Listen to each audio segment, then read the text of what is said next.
Okay, our guest today is Rachel Devlin, who wrote a book that is really was at the I guess at the core of the argument that I made in the third part of Father Figure about the relationship between fathers and daughters. There's a lot from your book that made it into my book, and so the name of the book is Relative Intimacy: Fathers, Adolescent Daughters, and Postwar American Culture.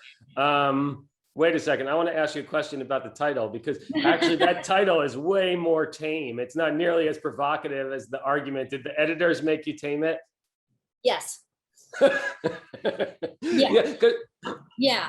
I wanted to put eroticism, even incestuous eroticism, in the title. And it was too hot to touch for them. And it kind of reflects some of the difficulties I had even bringing the book out at all. And so the book is, I think, 2005. But yeah, my editors did not want that on their list. Yeah. That's so interesting because, you know, in the media world, which I come out of, the more sizzle you have in a headline, the more clicks it gets. So I wonder. Yeah, I mean, it's an academic press, but it shows you how much constraint I had to have with the book. I don't know if this is a story that matters, but I almost didn't get my PhD because the argument of the book was so offensive to one of my readers. So you have three readers, and one of them wanted to flunk me. And I had a job lined up at Tulane in New Orleans, where I taught for 13 years ultimately. But they said, I had been teaching there as an adjunct, not as a visiting, and they said, well, you have to have your dissertation approved by August of I think it was 97. But I almost didn't get it approved. You know, and this scholarship will remain nameless, but she wouldn't sign off on the dissertation. So my advisor, Nancy Cott, had to pull some strings. All right. Well, I feel like we've teased this really well now. There's everyone knows there's a lot of controversy, but they don't know what the argument is yet. So now I think we need to get to what the argument is. And so let's summarize the argument. Do you want to summarize the argument? Do you want me to summarize the argument? How should we do this? I mean, you're the expert, so you should summarize the argument of this of this book that's so scandalous that you almost couldn't get a PhD. Well, why don't you tell me what it meant to you, and then I can and then together we'll probably come up with a good summary, you know, a coordinated effort. All right, sure, I'll do that. And I guess I'll say, you know, one of the reasons I asked you that question about the title was because I looked at, I don't have the book in front of me because I had a copy from the Temple University library that I was using when I was writing, and I have already returned it. And when I looked up the title to make sure I read it right to you, I went, wow, that title is really, really, really tame. I can't imagine what even got me to read it from that title. I mean, I imagine I just had a pile of a ton of books that anything that had anything to do with fatherhood, but this one I ended up reading multiple times, multiple sections, because the argument, which is at the core, is that of also the parts in Father Figure about the father-daughter relationship, is that there's a kind of erotic I was going to say undertones, but they might be overtones. There's sort of an erotic narrative at the core of the way we think about the father-daughter relationship, and I might even say that it's not, you know, it's beyond a narrative. It's so much of what we think of in terms of, and this is why it was important to me, in terms of what it means to be a good father, has these strange, incestual, and maybe not strange, and I should say cis hetero erotic things. This idea that there's a sort of unconscious erotic sexual attraction between a father and his daughter, and a daughter and her father, and that this is a kind of second edition adolescent Oedipal parental attraction to the opposite child attraction to the opposite sex parent. Did I do it well? Excellent, very well done. I would the attraction, you emphasize the important thing, the attraction comes from the daughter to the father and not the other way around. So the way that post-war psychoanalysts thought about it was really all about her desire. So it placed the eroticism in the girl, in the adolescent girl. The only thing that I would add to that, so I wouldn't say it's unconscious, it was conscious in the 1950s, the way it was described in plays and literature and in advertisements. And what happened is that all these psychoanalysts who were emigres from Europe came over to the States, and they were witnessing a form of girlhood, similar to the way Nabokov was witnessing a form of girlhood that they found to be surprising, to be defiant, to have its own commercial autonomy, to have its own languages and customs. And Europeans found this to be startling and destabilizing. Like, what about the family? Where is the family in this raucous teen commercial culture? They were somewhat offended. So then you see all these European people like Helena Deutsch and other writers, and in her book, The Modern Woman, I say in the book, went through 16 printings. So it was one of the most influential books that was published on adolescence and womanhood in the 50s and 60s. It came out in 44. In that book, she said that there's a second edition of the Oedipus complex, and the most important thing that a girl could do is have a romantic attachment to her father. And it's really not very subtle or subconscious the way it's described, this ideal relationship that is an Oedipus, based on the Oedipus complex. So the way it enters mainstream culture is that you have all these playwrights in New York, many of them who are being psychoanalyzed themselves, and you have people in Hollywood, also big fans of being analyzed, to go to these psychoanalysts and begin to put in their work all these father-daughter moments in the plays, in the movies, and it saturates American culture. And I would say it's very, as you say, it's odd. It's very strange, and yet it's also became the American norm. It was very specific to the U.S. Yeah, and I mean, I guess I mean, I do say strange, but it's also very normalized, which I'm sure we're going to get to in a second. But one of the things you talk about in the book is that while there was an enormous amount of anxiety about the mother-son relationship, right? That it had to be disrupted, that it had to be that we should be wary of a son becoming too attached to the mother, of those lingering attractions, sexual, so-called, or at least from Freud's perspective, sexual attractions, of those lingering things not being disrupted, that it was the parents' job to disrupt that mother-son Oedipus. What is, I think, strange, or at least curious, is that it was completely encouraged by these post-war psychoanalysts when it was daughter to father. Yeah, I mean, I wish I could. What's so interesting to me is that you instantly found in your book modern contemporary examples of this, the normalcy of the erotic father-daughter bond. You quote Lady Gaga, who's like, I want my partner to be just like my dad. And you come up with these great examples that I'm going to use in my classes, by the way. But it's really hard, even though I think that this notion is still around us. Like, you see girls in t-shirts that say daddy's girl, or, daddy's little princess, and it makes me insane. And, when I see it, it's like we know that eroticism is there, but it's still so repugnant that I think it remains undealt with, surprising. Certainly, as I said, certain readers of this book really didn't want the main message to get out there. Why do you think they didn't want this message?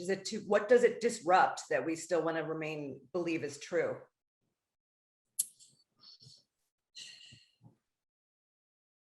So, what's interesting is that there, you said it was a tame title. I had to Xerox the book when I was applying for my second job. This is back in the day when one went to Kinko's, and I handed it over to the Kinko's guy, and he looked at it, and it looked like he looked at the cover, and he was like, he read it, and he's like, oh, that's dark. So he got it immediately. This, young anonymous Kinko's employee, and so it's quite dark in a way. So it's one of those books that some editors call a downer, and so it's something that people don't want to confront. They don't want to look at squarely. Go ahead. Right, like participation in systemic racism when you think you're not racist or a thing, and then you look at it and you go, oh wow, yeah, I actually am complicit. In that it's all the things that we don't want to believe are true about ourselves, because it means that we're not as great as we think we are or trying to be. Yeah, that's a great, I love that analogy, but I think, I do think that who wants to look, for instance, at the daddy-daughter dance, which is apparently still going on, as sexually, what's the word? Aberrant, like that this fundamental structure of American fathering and that the way that we structure it is it's incestuous. Who wants to think about that? Yeah. That's Kinko's guys, it's dark. And so, and how do you recover from that? Like, what do you do about that? Yeah. So I think coming to terms with that is something that my hope for the book, when I got some really negative reactions initially, was like, well, maybe 50 years from now. But it was 20 years, and you do it in father figure. So you summarize it very succinctly, like, this is the way it is. Well, one of the things about it was that made me do that was that, and to use it so much, is that every time I would talk to fathers of daughters, I have a stepdaughter, but I've only lived with that stepdaughter for about a year. So I was coming to the father-daughter question as a kind of outsider theoretical position, and but every time I would talk to someone who was a father of daughters, I would hear that same old trope, like I tell her to find someone who loves her as much as I do. I find her. I tell my daughter. I hope I tell my. That's basically it. You hear that from almost every father, along with the other trope, which is the protectionist trope. They're like, I'm really nervous about the boy she's going to bring over, which is a whole other issue. But what struck me was the degree to which that trope just totally permeates the way dads think about their job, the degree, and I talk about this in Father Figure, the degree to which we heard ideas about daddy issues defining adult daughters' sexual proclivities, I guess. I don't know. You were going to say, you have a response to that. You said something about how girls, I think girls, but young people say daddy issues. Oh yeah, I was talking about yes, right. I said something about the idea of how normal our thinking about that, how what's the right word? Cliched, taken for granted the idea of daddy issues is. And of course, this is one of those things I talk about all the time in classrooms, is how many sort of Freudian ideas are taken for granted, even though we all think we don't like Freud. We all believe so many ideas. But you were going to say something about daddy issues. Well, can I ask, in what context do you hear students say daddy issues? Well, I don't just hear students say daddy issues. I hear friends say daddy issues and adults say daddy issues. And usually it's talking about in the kinds of relationships that that they, whether those are romantic / sexual relationships or other Oh, like relationships. the woman might have daddy issues. Yes. Oh. Well, I'm really glad you shared that. No one dare say that to me. So I find that daddy issues is my way in with young undergrads. Like, so I'll start to talk about the book, about the 50s and the eroticization of this relationship. And they'll look at me like, and then I'll think, okay, well, what about the term daddy issues? And then suddenly they're like, oh yeah, I have a friend with daddy issues, and this other girl has daddy issues. And so we talk about what they mean by daddy issues. I didn't know adults use the term daddy issues. I thought it was a teen thing. Oh, I use it often. That I have. Absolutely. What do you mean by it? Well, I have an estranged relationship with my father, and it shows up in ways that I perceive are the ways I struggle with collaboration and partnership sometimes. I don't know. I'm trying to think of other contexts. So, I attribute our estrangement with my own dysfunction, if that's helpful. Yeah. So wait, can I comment on that? Because that was when I was reading your book. I remember lots of conversations with Amanda where I was like, right, so you have this like narrative, Amanda, in your head that because of your estranged relationship with your father, you therefore didn't get the kind of erotic attention that you're talking about in your book, Rachel, right? And therefore But Amanda, you don't mean that. You mean like a blocked, you're talking about distance and frustration and somebody who. Well, I didn't have the embracing, I didn't have any, any of this kind of eroticism with my father. It was always a very kind of emotionally disassociated relationship. But because I didn't have that, I feel like there was something missing in terms of feeling loved or feeling complete or feeling whole. Fascinating. So even yourself, if I can paraphrase what you're saying, you thought there was a kind of ideal father-daughter relationship that you weren't having. Very much and so. that brings me back to something that you mentioned earlier about Jordan, about what an ideal relationship was and how it's still with us. The thing about the eroticized father-daughter relationship is that if the problem with it, there's a lot of problems, but the problem isn't just that it's incestuous. There's also like, if you take the eroticism away, what's left? Where's the content? What does a father do with his daughter? How does that look? Great question. Is that a rhetorical one, or do you want us to play with it? Well, let's play with it. Like what would, so I think there's so much of the meaning so much of the meaning of the father-daughter relationship as as you're both saying, it's still here with us. What happens if we take that away as a central component? And what does nurture look like? What is being there? Like, do we even know what that would look like? Well, I think that I think you're getting to one of the core pieces that I end up arguing in Father Figure which was not the goal going in, but was certainly what I discovered on the way out, was that there really isn't a good argument for gendered parenting roles, right? Parenting is parenting, and once we take out the problematic, misogynistic, sexist, slightly, maybe not. Well, I keep saying I was going to say slightly incestuous, right? Which is interesting because I know in the early drafts of Father Figure, I used the examples you have in your book of times when doctors said things like it's better for that to be a consummated sexual relationship than there to be no relationship, and that was one of the things the editor kept trying to take out, similar to taking the title out. Oh, really? Right? You said you did it. You had that too. Yeah, it's too creepy. Creepy is the word that I was looking for. It's too creepy. Yeah, exactly, and it's in the footnotes still. I kept it in the footnotes, but it's not.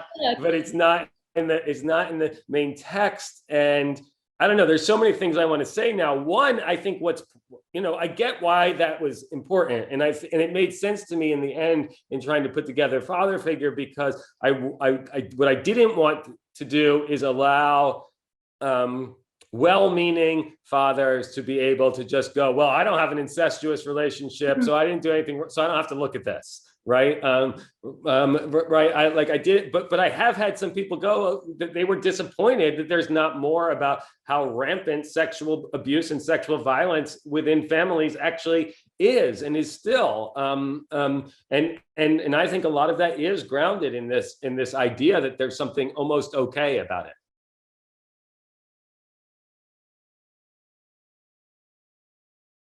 That's a very challenging proposition. I mean, there's no question that when psychoanalysts wrote about it in the 50s, they did say, they called incest a realized Oedipus complex in an adolescent girl, a fully realized Oedipus complex. And they actually said that sometimes an Oedipal desire can flower into a sexual event. And so they literally normalized it. Yeah.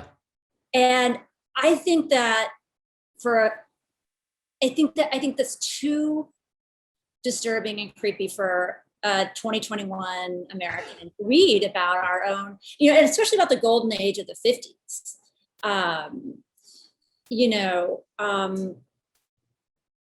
But does it contribute to incest? There's no way to know. Incest was rampant, is rampant. But I think it's more connected to sexual, my personal opinion, I don't know if is that it's connected to sexual entitlement in general, rather than, because you see so many, a girl's desire, we no longer talk about incest as connected to a girl's desire as they did in the 50s. You can see that as the ultimate form of victim blaming. Right, yeah. But I think to write a book that doesn't include the problem of incest, I see why people asked you that. But I can also see why it's so, neither did you talk about domestic violence. So I think you were trying to get at, those are so explosive that I could see why you also chose to talk about the average well-meaning dad. Yeah, exactly. And I'll tell you, even one of the first events that I did, which was months before the book was published, I did an event on Clubhouse with a bunch of people, and somebody commented very early in that conversation. They asked me a question about dads and daughters, and they made the statement, I want my daughter to find a man who loves her as much as I do. And I just went off, I did the whole argument from part 3 of the book, from your book, and I explained it to him. And it was just so, there was so much defensiveness from everyone in that. I remember turning to Amanda at the end of it and going, well, I guess I learned for all the media I do from here forward that you can't go right into daddy-daughter eroticism from the beginning without alienating your audience. The flip side, though, is what Amanda said earlier. People know that there's, like my students, and then I say daddy issues, they're like, oh yeah. And it's so messed up. That's so messed up. And this girl wants somebody who's just like her dad. And I keep telling her all the time, like, that's so messed up. They know it's messed up. That generation, what we had, the millennials and then the Zers, whoever they are now, that, they do know. They have a critique. Yeah. At least young women have a critique. Yeah, I mean, so let's talk about, just to make it clearer to everyone, let's talk about some of the things, I think you call them rituals of paternal sexual recognition in your book. And I want to talk about, so let's talk about some of those, especially the ones like you brought up the daddy-daughter dance, but there's a lot that are still very present, even if nobody recognizes what their history is. So can you talk about some of those? Historically, it could be the historical ones, not the present ones, whatever you want. Well, the staying power of these rituals is incredible. So they are still around today. The most obvious being, the walk down the aisle, which, my full-on diehard feminist friends still had their father, they're all deconstructing sexism in grad school, and then they have their father walking down the aisle. But also, and give them away.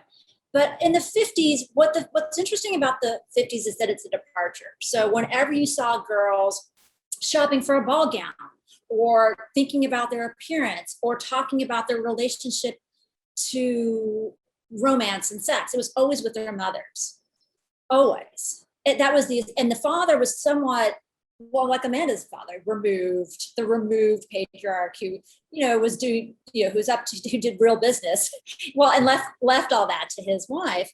And then in the 1950s, you suddenly get these stories where the fathers go shopping with the daughters, which is really about mass consumerism. So the 50s really taught us how to that's when the US became a consumer nation. We became defined by our consumerism. So this was a way to bring fathers into the consumerism. And there's some images of the book where Life magazine, all these major publications, they would show fathers bestowing gifts on their daughters, dresses and suitcases and the latest whatever, cosmetics, stuff that you think men have nothing to do with or wouldn't know. And then there's the play Junior Miss that was the biggest hit of 1945. The most seen play and the most produced by high schools.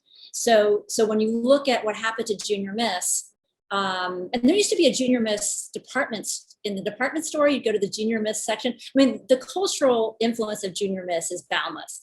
Okay, so you have to tell I think even for Amanda, but definitely for the audience, what the play Junior Miss is, because I'm sure a lot of people don't know.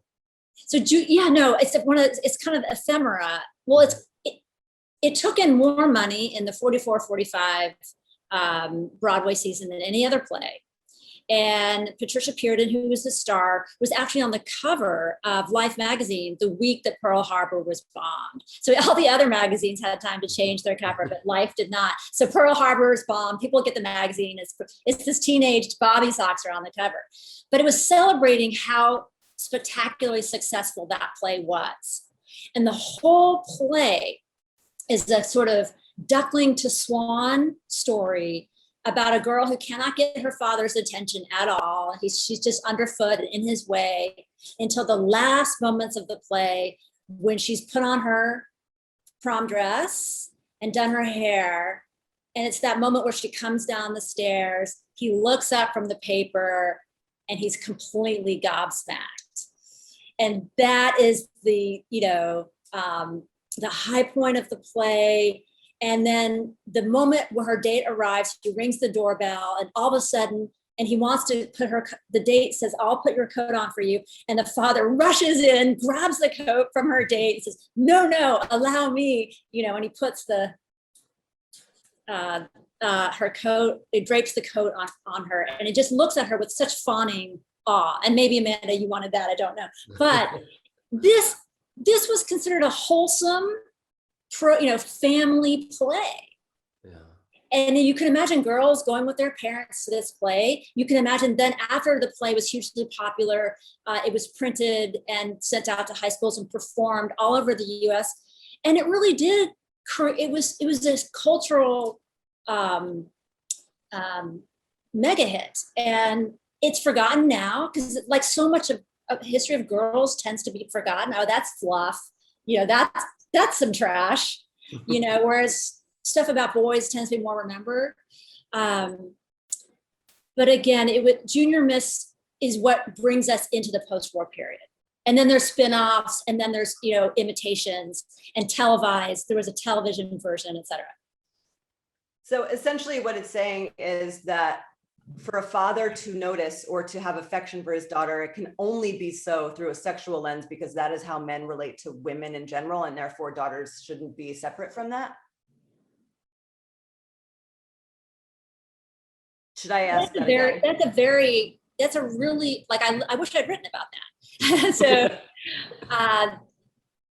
because the book was so confrontational to a lot of people, I really kind of just stuck to the facts. But I think you're right. Your guess is right. Essentially, that this is the way men relate to women. And so we're just going to transpose that to the father. And we want to celebrate fathers. So we're going to transpose that onto the father-daughter relationship. I think that's why it felt so natural. Right. It's natural. Yeah. Precisely. Yeah, because there's nothing unique about the idea of a child wanting the approval / attention of parents, right? Like that makes perfect sense as a story, right? That you would have the swan story about how did I have to change in order to get the approval? What lessons did I have to learn? But what's interesting here is that the story, the approval comes purely because of visual sexual allure, not because of anything else. Right. There's no. Exactly. She hasn't done anything. She hasn't accomplished anything.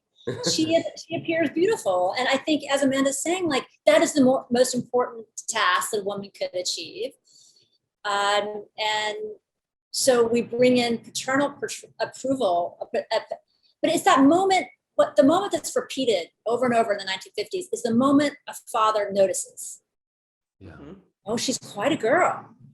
She's grown into quite a girl. Look at that. And it's the moment when a tomboy becomes more feminine, or an undeveloped girl becomes more developed. It's so hard to even sometimes even still talk about. Sometimes these moments are uncomfortable. So there was an awareness that this can be uncomfortable. So some things that your audience might know, or they might want to rewatch, is Rebel Without a Cause. And in that movie, Judy is desperate for her father's approval and can't get it. Right. And there's a moment at the dinner table where she comes in. I signed at my 50s class, and she's got this push-up bra on and a tight sweater. She's she's got so much lipstick on. She's like comes fully glammed out, and she tries to kiss her father, and her father's so undone by how sexualized she is. This is 1955. He pushes her away. He says, "I can't do that anymore." So there were moments of approval and approbation, but also moments of tension and awareness, right, of how tricky this was, and that a girl's sexual maturation could also even intrude on her relationship. There's no winning. You're gonna say. Yeah, no, I mean, it's amazing how, when you really think about this, how problematic it really is because of the tropes. I don't know if tropes is the right word, but we as girls are taught that we are going to unconsciously or consciously be attracted to people who remind us of our fathers. And so if this whole relationship is set up with this like strange, awkward eroticism, then of course young women are growing up thinking the only way they can attract a husband is how, and then the men take on that as well. And so it's like we're set up to fail in relationships so early on because of this single template that is just so wrong and unhealthy on so many levels. That's what I'm seeing through all of this, is the way in which these patterns just continue to ripple out, and why our relationships are dysfunctional because of how genders relate to one another, and why marriage and relationships in modern day society is really confusing for a lot of people. Yeah, I really love that you are talking about the fact that these rituals and assumptions can be crippling to adult relationships. I didn't spin it out that far, but you're so right. When I wrote the book, I really was thinking of parents and children, and how do we create, what an unhealthy dynamic was created in the 50s. But you're right, these last to adulthood. And one of the ways that I often will try to get my students to think about it more critically is that I switch up the gender. So I'll say, okay, what if there was a mother-son dance? What would you think then? And they're like, ew, who wants that? Yeah. Or I say, well, what if a boy's supposed to fall in love with a girl who reminds him of his mother? And they're like, that's, and so if you switch the genders, sometimes you can get an immediate reframing for young people. Yeah, that's really powerful. The idea of having a dance with my teenage son right now is just kind of like, there's just nothing that feels right about that. And so how could the reverse be true? Exactly. I don't understand. And Exactly. I never really did that. I think my dad and I did Fathers and Indians or something, which I'm sure couldn't even exist today. I don't even know if you know what Fathers and Indians was back in 1984, but it doesn't matter. But yeah, I'm really glad that you wrote this book, and I'm sorry that it's still so creepy to people to understand, because its ripple effect is pretty far and wide. Yeah, the thing that I was thinking about as you were talking about as you were talking about adult relationships, and you were talking about Rebel Without a Cause, is just, even in a lot of modern movies, I mean, the one that came to me immediately, the movie I thought, I guess, is not that modern anymore, but I was thinking about the famous scene from Dirty Dancing where Patrick Swayze says, "Nobody puts baby in the corner," which sort of has this like battle between him and the father, right? This idea that they were fighting over the daughter as if who was the real love interest, who owned the daughter, and who cared for her more, who was the better caretaker at the core. And I guess I'm saying that because I want to bring up how much it's in movies, and I want to ask you about something that I think you do really well that in the book, which is I want you to map out for us how this connection, because this is where I think for well-meaning dads, it's most hidden, most veiled. How this is connected to both, as you started to say, consumerism, but then out of that is what is our sort of modern democratization of the family, right? So that we don't see. I don't think people see. Often it feels like to adore your daughter is to empower your daughter, right?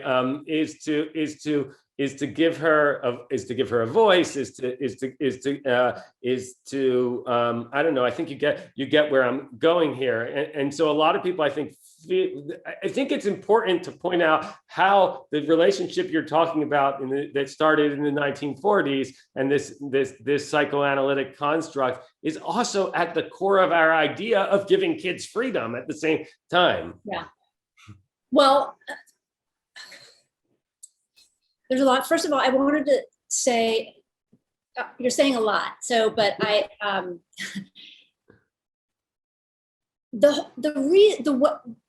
what is at the heart of the eroticized father-daughter relationship? It's really about power. Think about it. What's more powerful than the person who's sexually attractive to their child, who creates a sexual kind of kinetic frisson? That's powerful. So that's the modern way. So if men want to think about what they're up to when they indulge and you're so pretty, princess, and they participate in a kind of hyper pinkified father-daughter relationship, it really is about power. And then if you indulge your daughter and then she expects to be indulged, like creating an expectation of indulgement and trumpeting, I indulge my daughter, is creating somebody who's not what you want for boys, for instance, is autonomy. You want them to individuate and become autonomous. If you indulge a child, if your primary mode of loving her is to indulge her, what are you teaching her about her own independence, about her own agency, about her ability to go without, about her ability to make stuff herself, about her ability to construct her own life? You're not teaching her any of those things, which is by design. By design. Mm-hmm. It's like patriarchy, 20th century style, 2021, 21st century style. Yeah, I think back to college. Patriarchy.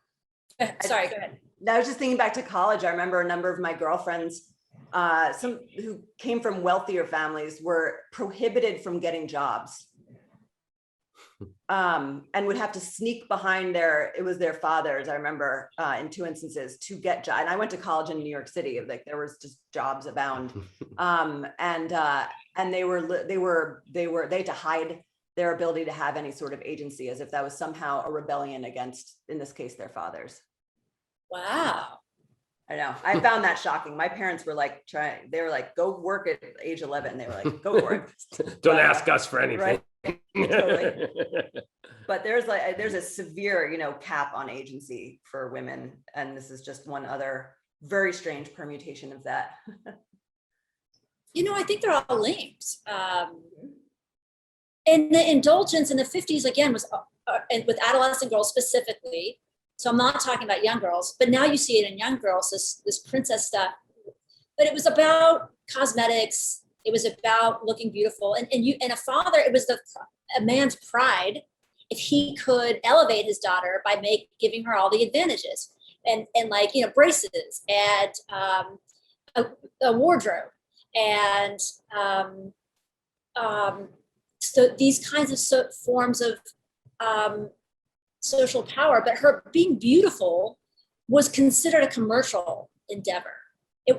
Innate beauty existed, but really it was the cosmetics, it was the clothes, it was the right clothes, the trinkets, and then there's this Pygmalion quality about the daughters and their relationship to their fathers, and fathers taking inordinate joy. And one thing you might ask fathers when you're giving talks is, you don't have to raise your hand, you don't have to tell me, but just think, do you take pride in your daughter's looks?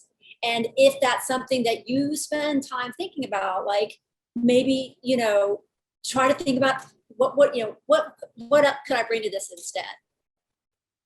Yeah, well, that's a great segue actually to what was going to be my last topic I wanted to talk to you about, which is how would you think about what this meant for fathers in terms of their conception of their identity as father, right? How would you define that? How would you think about how did that shape the way they thought about what it meant to be a dad? If you had to speculate. Do you mean the eroticism, or do you mean like these rituals where they get super involved in the prom and all this? Well, I don't think those two things are separate. So I guess I mean both.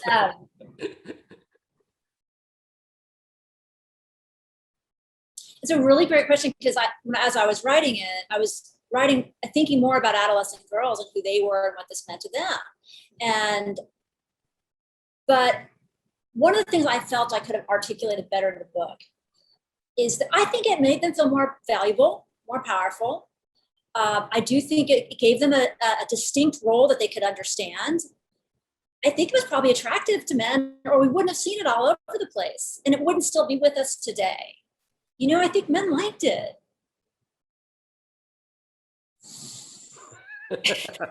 Yeah, I mean, it has a shiny, until if you don't really press what is creepy underneath, it has a very shiny surface to it. Because I'm not even going to get into the why, but yeah, I mean, to challenge any of this challenges what many parts of our culture still perceive as celebrated rituals, and as something that would be like, oh, you're just being, a crazy feminist to take away these actually otherwise meaningful rituals. Why do we have to destroy all of our traditions, et cetera, et cetera? Yeah. And the other argument I make in the book that matters is that the thing about these rituals is that they're highly important. Like they make the memories. Like when a kid grows up, like they remember how their dad reacted when they went to their first prom, or when they make for memories. It's very powerful stuff, and it can be done in the space of an hour. So the true nature of parenting, as you point out in the book so many times, this day to day, this somewhat tedious stuff that parenting is. Nothing's Groundhog Day every day, and a father could just come in at the exact right moment, do his thing, and then be gone again. So, it doesn't require a lot of work, and it really puts him at the head of the table. Puts him in this position as the person who's being looked to.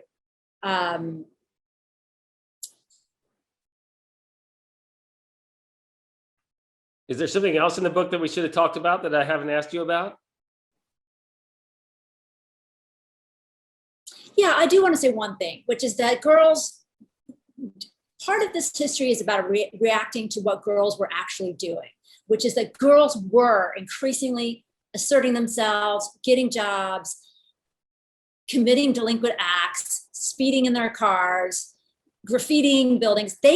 Girls were more delinquent starting and during and after World War II. And so part of what we're seeing in the sexualized father-daughter relationship is a response to girls' behavior.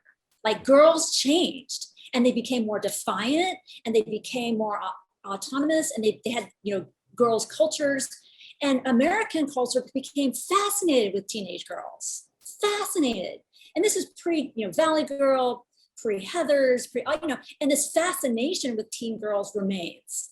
It started in the 40s, and it started with things that girls were doing themselves. They were borrowing their brothers' jeans. They were making crazy things with jewelry, junk jewelry, and they were listening to more music than boys. They were more music forward, and they were just so. Girls really were. They were indeed incredible to watch. And so part of what we're seeing about what happens in the 50s is that men are appropriating girls' culture by saying, well, they're at the real center of this is that they seek paternal approval. No, you're not at the center of what girls are up to. They're really into cosmetics because they're really into cosmetics, or they're really into the bobby socks because that's their latest fad. It has nothing to do with you. But Right. But on Broadway, it became all about the dad. Yeah, that's fascinating. That's a great point. Yeah, I'm really interested these days, and I'm listening to a lot of moms I know talk about this, where there is a big trend among teenage girls, of which we have one, of wearing crop tops. Yeah. And they are allowed and encouraged to do so because they enjoy looking that way, not because they are just trying to become sexual objects for men, nor does that give men permission to treat them as sexual objects. And I just find the tension of that to be endlessly fascinating as my daughter walks down in these clothes, and I feel the old voices in my head going, you cannot wear that. And then listening to all my friends over here going, yes, actually she can. And you are, hampering her agency as a result of, even bringing this up in the first place, that you would have a right to say what she can and can't do. And it's just, I'm very curious to see where all of that goes. Well, teen girls' sexual power is something that freaks everyone out, and it needs to stop. Like, get over it. And my daughter, and here I am, this, it's so funny because we had the inevitable conflict where she said to me, you're cis, you're old, you're straight, you're never going to understand. I was like, okay. And then she rolled her eyes and said, Mom, gender's just a construct. I was like, gender is a construct. I have a PhD in gender is a construct. Don't use gender as a construct me, young person. Don't you know who I am? I always said, don't you realize who you're talking to? So it's, you realize who paved the way for you to be able to be who you are? Damn you, child. Yeah. So yeah, as a modern mother-daughter fight, but like, she does what you just described. She wears practically nothing, and she walks the streets of Brooklyn, and she's like, deal with it. And that's what it is right now. That's what I'm talking about. She blames the men for ogling her. Mm-hmm. She's like, I'm going to do this. This is who I am. And so, ironically, yeah, her father doesn't like it, and I have to tell him to calm down. But I don't like it. As a feminist, I find it troubling. But I think that that's why they do it. Yep, exactly. And I don't like it. And Jordan is often telling me, he's like, you can't say that to her. You're not even allowed to question it with her. I'm like, but she's leaving the house that way. Like, it's I get it. And that's why I'm glad I have him.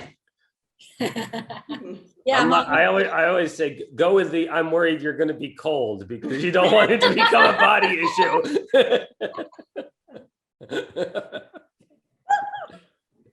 But my daughter got over it, by the way. She was just doing all that for TikTok, and then she got bored, and now she just wears sweats. So, it's a face. Well, do you have any questions for us? Well, I just really genuinely mean this. I really appreciate the book. I really appreciate that you wrote it. I really appreciate the moments of vulnerability in the book where you describe your own behavior that frustrated you. And I just think it takes a lot. And I was actually saying to, and my daughter, who despite like you would never think as a feminist, is a very confrontational feminist. She's like, I told her about what I was doing with you today. She's like, well, can a man even really do that? And I said, you know, I think it's really important that men write these books. That men, we can't do this without men. It's exhausting. Why it can't, the whole point is men have to be brought into this. Otherwise we're just forever in a fight. And I appreciate your daughter's question, because when we look around, there's very few men doing it. I mean, there's like almost, I've encountered maybe 3 or 4 who've made a profession out of being a feminist as a man. And that's like nothing. So I think it's time. And we've heard a lot too from feminist friends who have challenged Jordan's capacity and intention to fully embrace and understand what the feminist plight is. But hot damn, if this book isn't a tipping point for that, then that's what, you know, one of the things that, you know, I know that we share, and hoping that this becomes as a tipping point for that, because it hasn't tipped. It's like, doesn't even really exist in people's minds as possible yet, Exhibit A. Like, you mean truly feminist men? Mm-hmm. Is that what you mean? Yeah. I say it all the time, like to people like people like A.O. Scott, or people, you know, feminist men, and there are not enough men writing women's history. And but men aren't going to come around until other men really paint the picture for them. And ironically, you have been the most forthright in your description of my book, the most forthright in your description of it of anyone. And I think, what do you mean by that? well, that you went for it. You put in the incest cases from the 50s where it was normalized. You just like, you just said this is what it was. And I think men bring something different to feminist conversations. Often men in my classes will be more like, I'll say, oh, Susan Anthony just went and tried to vote. No matter, she didn't care. She just went and tried to vote. And the girls will be like, and then Susan Anthony was complaining about her treatment. And she gets kind of racist and she gets indignant, and the women are like, I don't know. And men are like, she's kicking ass. Susan B. Anthony is kicking ass right now. And sometimes I've noticed in my classes when men embrace feminist ideas, they can be very clear. They can be very courageous. Sometimes they're less afraid, because women are afraid of seeming too aggressive.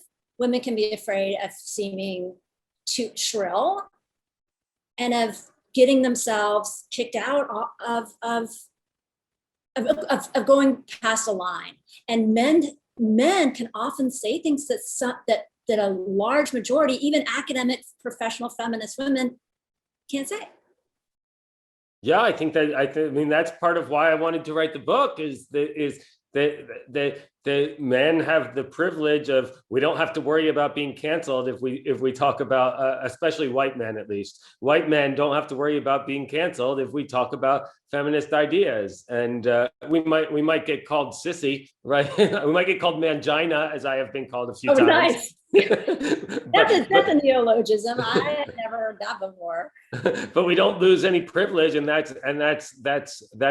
and therefore I think we have an ethical responsibility to leverage that privilege in the right ways, and in ways that fight for more social justice. At least that's my motivation. I mean, that's part of my motivation. There's a lot of other motivation. I don't think a misogynist, cis hetero patriarchal world is particularly good for my boys, or for most people, and so and fathers themselves who appear somewhat lost often. And I really embrace that you wrote this book, that men write books. I say it all the time. I need to put it on Twitter more. Like, men need to write women's history. We really need it. And but, you know, everything's black and white to teenagers. But I think, for instance, when I do give this book to my partner, now that myself and the puppy are done with it, he will hear you in a way that will be different.